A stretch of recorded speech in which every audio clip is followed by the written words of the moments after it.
and never forgive an author who makes a liar out of a colon. Good day, how to you, greetings, salutations. Welcome to this review, critique, analysis, appraisal, examination, if you will, of Carte Blanche, the 2011 James Bond novel from Jeffery Deaver. And if that excessive, some might say bloated introduction seems just a bit much, the sweet taste of tropical slurm. Well, the reasons will be made clear enough soon. Carte Blanche has Bond racing across Africa to try to stop a bombing in England. Intelligence is referring to that as Incident 20. He goes undercover with a recycling company headed by Severin Hyde, and Hyde is very strange and named after one of literature's most famous villains, but is he the one who's up to no good? So let's get into the plot. Feel free to slide the time to the point indicated on the screen if you'd rather skip this part. But remember, no part of this review is considered spoiler-free. The story starts with Bond in Serbia, where gangly hitman Niall Dunn is attempting to run a train carrying dangerous chemicals into a river in order to cover up the theft of some titanium. Bond foils the threat and returns to Britain and the various corridors of espionage before hopping a private plane to South Africa to investigate the suspicious internet chatter about Incident 20. He goes undercover, trailing Severin Hyde, but discovers that what he assumed would be a terrorist incident turns out to be Hyde perving over some old corpses, because Bond villains are weird. After this diversion, some of Bond's superiors want him to turn his attention to Afghanistan, though Deaver offers no evidence to support that is credible. Bond approaches Hyde posing as a mercenary who knows the location of mass graves across Africa and wants to generate some business recycling them. Meanwhile, Project Gehenna nears completion, with deaths expected to be in the thousands. Bond warns MI6 that the threat is in York in England, but they don't believe him and the bomb goes off, though it is learned that the university which was targeted was in fact evacuated in time. Bond feels the threat is past, but his cover is blown. He is saved in turn by the South African police responding to his call for help. Then he learns that Gehenna and Incident 20 were separate threats, and that there is still to be an attack with the casualties expected to be in the thousands. Can he get there in time to save the day? Well, he is Bond, but only because Deaver tells us he is, and not because he actually acts like him. This is, sadly, Bond for the millennials. Of course, all the women are beautiful, but they're also fierce and brilliant and need to be respected. Bond is 36 in this book, but he crushes on the brilliant and respect-worthy Ophelia Maidstone like he's still in his teens. He considers that she might just be a bit too good for him and laments that she is sadly taken. And that's even though he's met the slightly less brilliant but slightly more respect-worthy Moneypenny, who apparently has a handsome face and regal eyes that could flick from stern to compassionate faster than a Formula One gearbox, not the first or last shit simile that Deaver indulges in. Bond also has his own secretary, Mary Goodnight, the fierce and capable drawbridge and portcullis to his own office, who he would definitely date if she weren't an employee. Goodnight so closely resembles Kate Winslet, it's either rubbish character building, rubbish description, or Bond will later need her help in investigating a Hollywood movie set. Because you either introduce an idea like that and then you use it, or it's bloat. Unnecessary drivel that turns a tight 300-page book into a 470-page one that really drags. I guarantee you that if this were ever made into a novel, and the Daily Express promised us one, I'm still waiting for that, but if it were, these three characters would be rolled into one. In what was firmly Bond of this era, there's even enough bloat to squeeze in some slut-shaming of Bond. Arriving in South Africa, Bond is met with short shrift by Captain Jordan, a fierce, brilliant and respect-worthy local police officer who reacts badly to his first attempts at flirting. He smiled at her as he let her pass in front of him on the way to the exit. Smiles and waiting for a woman, surely that's something of a crime, and of course Jordan would definitely need to hold that against him for so long that it in no way makes her look an annoying or ridiculous character. Luckily there is the brilliant Felicity Willing, so fierce that she should be properly respected, or you'll find out that her nickname is Felicity Willful. Bond actually sleeps with Felicity and is disappointed when it doesn't turn out to be a proper relationship. Perhaps it just doesn't, because he feels at the same time like he's cheated on Ophelia Maidenstone. That's right, the girl that he's not actually in a relationship with. Of course, all these women have to be brilliant and amazing and respect-worthy, because the term Bond girl is apparently a pejorative term in the 2000s, and there is only one type of character who can be two-dimensional or derided. Enter the colonialist, MI6 agent Gregory Lamb, who considers himself gone native and talks up his contracts with the locals, even though they themselves disrespect him. Lamb runs and hides from danger, even going to the trouble of shooting himself to pretend that he's been in a firefight. Hiding from a sniper in a trash can seems an appropriate use for the character, but he redeemed himself in the end with the ultimate sacrifice in the finale. And there you have some actual character change that has no catalyst and therefore makes little sense. But when all your female characters are impossibly brilliant and wonderful from the start, then they aren't characters. Characters change, grow and develop. These are just cardboard cutouts, and they're the same cardboard cutout. In a Bond story, it gives you a problem, especially in these kind of tie-ins. Unless this is the beginning of a new canon, you need Bond to be in the same position at the end that he was at the beginning. You could say he might be slightly wiser or slightly more jaded, but it can't have an impact on what comes next. He isn't going to lose an arm and learn to deal with it, because the next writer that picks up the series probably isn't going to be following on from you. Bond changes at most in a minimal fashion, and nobody else does anything either, because all these fierce, brave, brilliant women don't need a man to protect them. Oh no! And 3 of them reside in the same London office. What that leaves you is Bond running around saving anonymous people assigned numbers like the death toll will be in the thousands. That's statistics, not character. One character is worth more than 3, 4 or 5 zeros put after a digit. And this is particularly obvious in a sudden revelation that the Bond's target is at York University, not previously mentioned in the text, certainly not visited by Bond, a target picked because, though the deaths are intentionally random, they can shift some blame by claiming there was an individual target, a man not in the story, and not mentioned previously, and certainly not known to Bond. So fundamental and basic are these concepts, I'm baffled as to how an experienced author like Deaver could use them so badly. But then I'm also inclined to question how much of this novel he actually wrote. Does he have a ghostwriter or an intern? Is it his own child? Because somebody decides that it's important to mention that raspberry bushes are common in Serbia. Perhaps a little authenticity beyond some research or local knowledge, or maybe just a quick look at the Serbian Wikipedia page. But let's look at where the author decides to mention that. The light car shot forward, engine and gearbox crying out at the rough treatment as it crashed over brush, saplings, narcissi, and the raspberry bushes that grew everywhere in Serbia. Dogs fled and lights and tiny cottages nearby flicked on. So when you're trying to break up sentences in fragments to try and create some pace and excitement, and you have all these verbs of violence and action, why would you put this in the middle of it? I just don't understand that. And you can watch our video on the god-awful Star Wars Aftermath for our thoughts on this last bit as well. This is amateurish, which is why I wonder who actually wrote this. But I'm just a grumpy old man, I'm sure you'll say. And if this is my only example, why not just click the dislike button? Well, do what you like, because YouTube is looking out for the little creators. This is the next page of Deaver's book, though. He squinted through the failing light of the early evening at the Serbian rail driver's cab of the freight train as it approached, and again he thought, a tragedy. Now, if you're playing along at home, that's 1, 2, 3, 4, 5 prepositions in one sentence, with this one being particularly awkward. And not satisfied with that, though, throw in this and make this a compound sentence as well. This is a 12-year-old writing this, isn't it? Because a younger writer wouldn't make it this complicated, and an older writer ought to be able to exercise some restraint. But I mentioned the bloat already, right?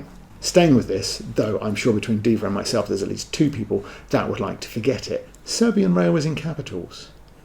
Deaver could have put train in there instead, but he didn't. He's gone with the proper noun. Now here, that might not seem like a big deal, and Deaver mentions in the foreword that he's used some company names for realism.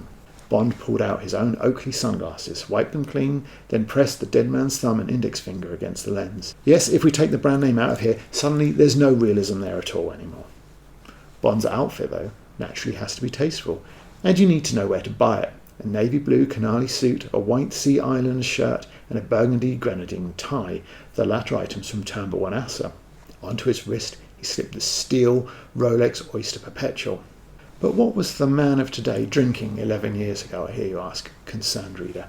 Fiercely strong Jamaican Blue Mountain coffee, obviously. Nothing else will do while you're listening to BBC Radio 4. But now you're all set for a cruise to work in your Bentley Continental GT. Its exterior, the company's distinctive granite grey, with supple black hide inside, the turbo engine murmuring softly like a lover, whispering sweet honey into your ear. Okay, I added that last shit simile, but Deaver's no stranger to them, so he deserved it. Bond is suave and cool. Well, he is when he's Pierce Brosnan or earlier anyway. So you can make a case for the clothes, probably not the coffee, and we will return to the car in case you think I haven't yet proven my point. So even though we can rely on 60 years of canon that has established Bond is cool already, clothes maketh man, as the saying goes. And clothes makers want you to believe it. So I can understand that this is part of the book. Besides, Bond can't actually be cool anymore, because it's not PC, so he has to dress cool. Like a veneer of cool can cover over the distinctly tepid, the literary equivalent of putting a pair of socks in your underpants. It might look convincing for a second, but not for very much longer. Mentioning things is not the same as advertising them, that's clear, so you'd be forgiven for thinking that this 2-page description of his outfit and his garage contents was just bloat. But when Bond goes undercover as a mercenary and he wants to appear a little more brash, a little less sophisticated, he uses a gaudy Breitling to replace the tasteful Rolex. Have we crossed the line into advertising yet? Not convinced? Here's the full thing. He'd found an incarcerated drug dealer's gaudy Breitling watch to replace Bond's tasteful Rolex and gold bracelet for the successful mercenary to wear. Maybe it's just me, but I found this to be quite awkward. Initially, this insert here breaks up the flow, and then I assumed that this part was actually just missing a determiner, A, for example. But then I realised that the drug dealer's watch and bracelet were part of his outfit, so doesn't this work better? He'd found an incarcerated drug dealer's Breitling watch and gold bracelet for the successful mercenary to wear. The association with the drug dealer has connotations of brash and of less class. You don't need to be quite so explicit unless your contract with Rolex says you have to. Pony up more dough, Breitling, and maybe they'll burn Tag Heuer next time. I wonder if a Bentley Continental GT is a really nice car, more so than just an entry-level Bentley, or even a non-GT Bentley Continental. I wonder because Deaver makes a point of using the full brand name as much as possible. That's him. The Bentley, a Continental GT. Now that's a bloody fine automobile. I think they reviewed it on Top Gear, which makes you wonder if that plug for Radio 4 earlier was just a brand mention for realism when they also plugged Top Gear. I'm also wondering now about the objectivity of all those sporadic articles that appear on the BBC News webpage about Bond. Regardless, Bentley ponying up a whole lot more dough than Breitling. I wonder if Mercedes could have paid just a little bit more to avoid this comparison. A lot of engines have horses nowadays. You can get AMG Mercedes estate cars to take the kids to school, for God's sake. But how many pounds torque does the Bentley have? I've never felt anything like it. An appropriate moment for Bonds of Connery, Moore, Dalton and Brosnan to help Miss Maidenstone feel something like it, something that takes the maiden out of the Maidenstone perhaps. But this is not the book nor the Bond for such things, and if you're thinking that Deaver didn't use the Bentley's full title in this instance, you'd be wrong. It was on the previous page. But given Miss Maidenstone's transportation of choice is a BSA motorcycle, after all, she is a woman who fishtailed a BSA motorcycle at speed along Peak District byways and wouldn't be down for long. It'd definitely take a special car, at least the GT edition of the Bentley Continental GT, to impress her. And she might well have felt something like that torque on that motorcycle. Sadly, I can see a lot of people being tricked into reading this and believing that this is actually a decent novel. Deaver's reputation will carry him a fair distance. The necrophiliac villain's perversion will raise him above the relatively mundane nature of his industry. His gangly, deformed and supposedly brilliant assistant, especially because of the embarrassing twist around him, will probably engage quite a few people. The story, once Bond mercifully moves out of the tedium of MI5-6 and wherever else he happens to work, and out into Africa, it does pick up a bit, but it's still all a sham, a cheap trick like pulling a rabbit out of a hat and trying to convince you that it's a tiger. The biggest fake of all is Niall Dunn, the brilliant draftsman who plans every plot meticulously, but none of them ever work. He plans to derail a train full of deadly chemicals into a river and cause massive loss of life so that he can steal a rucksack full of scrap titanium, and he thinks that nobody will notice. Probably wouldn't have anyway, but surely if the metal is being scrapped, it isn't like he couldn't have just got it through some other less than legitimate means. Even if his pervert boss enjoys the death, and when trains derail, there's always an investigation. And when there's massive deadly chemical spills, there's always an investigation. He's inviting significant attention to something he probably could have just loaded into the back of a lorry and driven away. He could probably even do it legitimately, given that his boss runs the world's biggest recycling company. Then just report it stolen if you desperately don't want to be associated with it. This is enough titanium to be used as shrapnel in a bomb, so you're not talking about thousands of tons. If you count advertising and stupidity, the book has 3 tricks. The third being, oh my god, I can't believe that has actually happened. Fooled you? It didn't. But the trick isn't on Niall, it's on the reader, especially if they paid market rates for the book. For example, Niall thinks over and over that he's won, only for Bond to turn up, and after previously leading you to believe he'd fallen for Niall's ruse, he then reveals that he saw through it all the time. But remember, this is narrated, though in the third person, almost exclusively about Bond's thoughts, so he is tricking the reader into thinking that he's fallen for whatever it is every time. For example, towards the end, Niall is sniping at Bond and a few other characters who are trapped in a disused building at the foot of the mountains. Bond escapes and reaches the bottom of the mountains, with Niall presumably firing from directly above him. Only 2 routes would take him to Dun, Bond thinks, and so with no ropes, no gloves, no chalk, and in leather shoes, quite stylish, but fool's footwear on a damp face like this, Bond began his ascent. I wonder how I can get those shoes. Dun had spotted the man a few minutes ago ascending the rock cliff. Except he hadn't. Bond had tied his coat to the rocks and came straight down after Dun, and every trick of Dun's is forward in the same way. But Deaver is content to play the same trick over and over and over. To prove his loyalty and cover as a mercenary, Bond is tasked to shoot a criminal. He fires. A red dot blossomed in the middle of the man's t-shirt as he fell backwards into the dust. A Lee Child-esque way of ending a chapter, gripping you into the idea of Bond dealing with the aftermath. Except he doesn't. He only fired because he knew all along the gun was loaded with Mike's bullets, hence that expanding red dot, of course. Even though he narrated the previous scene more or less, never let the reader into on any of that. And this is a particularly egregious example of it. It probably sums it up a little more clearer than the others. He heard a series of loud cracks he recognised instantly as powerful bullets finding a target, but he saw no sign of the shooter, only his victim. Becca Jordan, her chest and face a mass of blood, clawed the air as she stumbled backwards and rolled into a muddy ditch. Except, of course, Deaver is not going to kill a woman in a Bond story who'd do such a thing, so Becca Jordan turns out not to be the victim at all. The blood is somebody else's, and never forgive an author who makes a liar out of a colon, because he could have written that like this. He heard a series of loud cracks he recognised instantly as powerful bullets finding a target, but he saw no sign of the shooter, only Becca Jordan, her chest and face a mass of blood, clawing the air as she stumbled backwards and rolled into a muddy ditch. Writing it this way implies that Becca has been shot, rather than stating it as a fact and then revealing it to be a lie. One trick that Deaver had already used far too many times by this point to get away with it.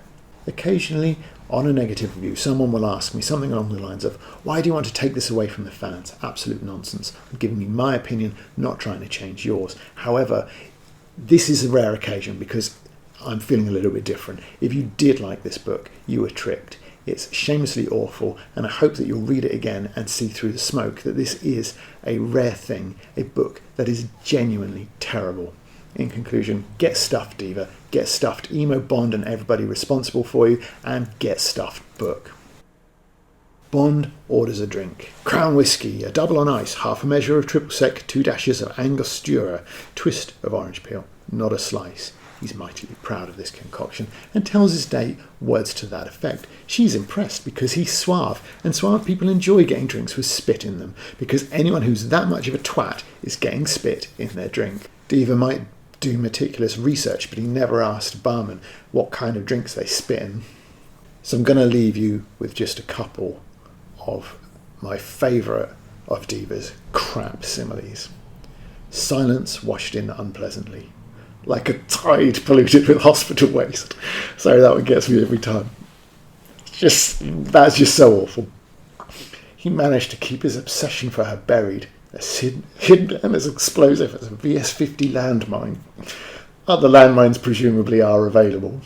Thank you for watching. I hope that you enjoyed this video, although if you're a fan of the book, I suspect you probably didn't, in which case you probably didn't even watch it this far. Regardless, if you want more like this, then liking and subscribing is the way to get it. I'll see you in the next one. Bye.